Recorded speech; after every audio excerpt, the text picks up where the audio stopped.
in the last episode. But I just want them to feel more premium, something similar to a European bike. So I got double H center pads.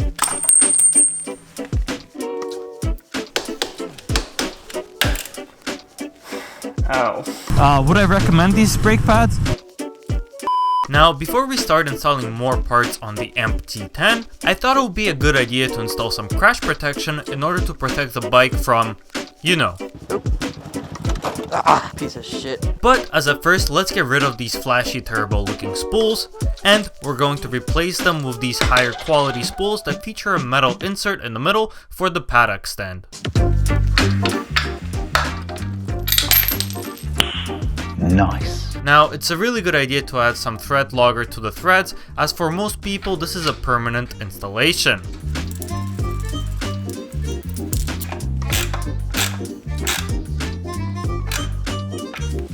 Much better. These spools are quite bigger and make it really easy to line everything up.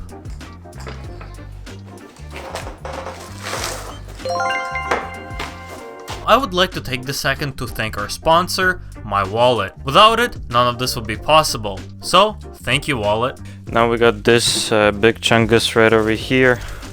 This is one of the more expensive parts. Let's open this bad boy up. Packaging, 10 out of 10 by the way. Ooh. So we got one of the pucks. They actually look pretty nice. These ones are a little bit smaller, a little bit sleeker looking, so hopefully they'll look just fine.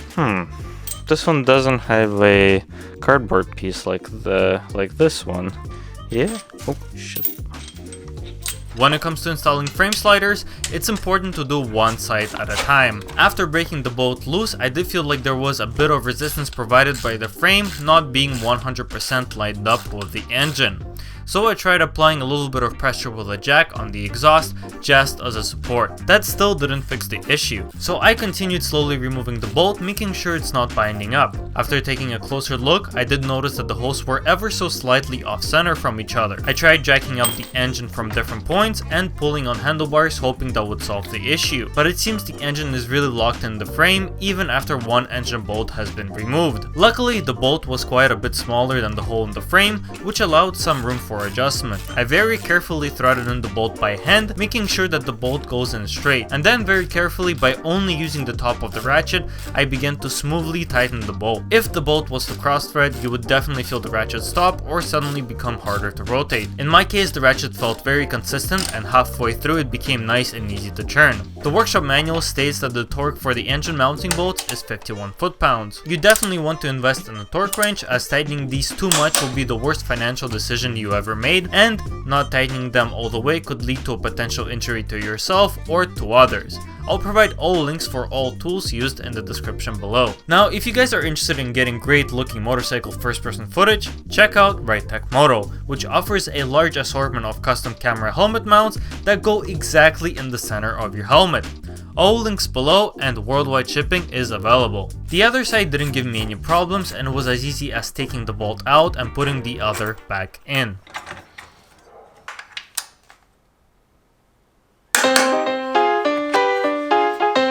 Axle sliders and front fork sliders. Once again, amazing packaging. Just very high quality, and here it is. I'm guessing this is the rear axle because it's bigger. Yeah. Front sliders and rear axle sliders are really simple to put on. They both get torqued to 8 Nm, so they can still spin. These also come with nylon insert lock nuts, that way they won't get loosened over time.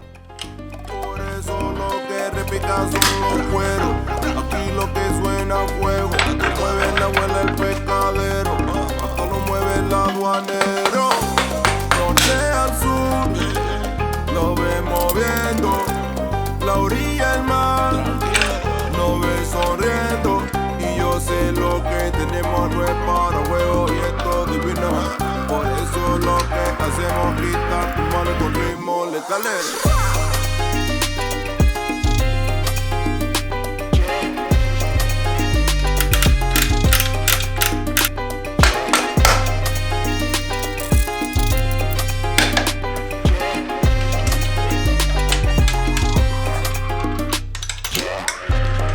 ya no saben lo que pasa.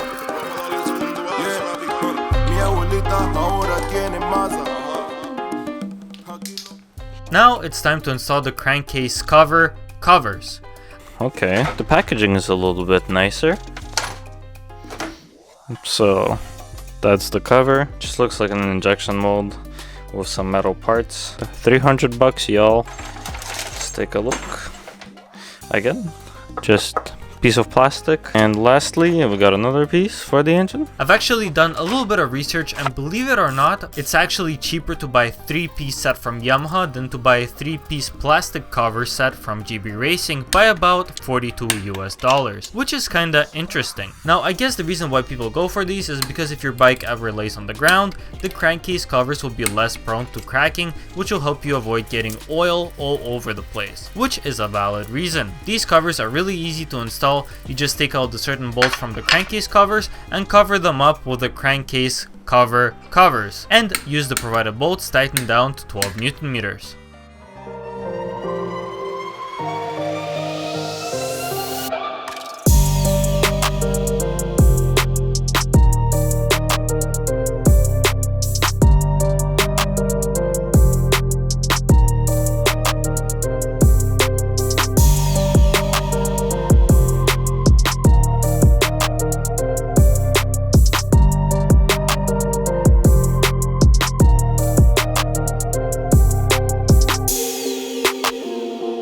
Alright guys, so I've been riding for a little bit, and obviously there's no performance gains when it comes to like crash protection.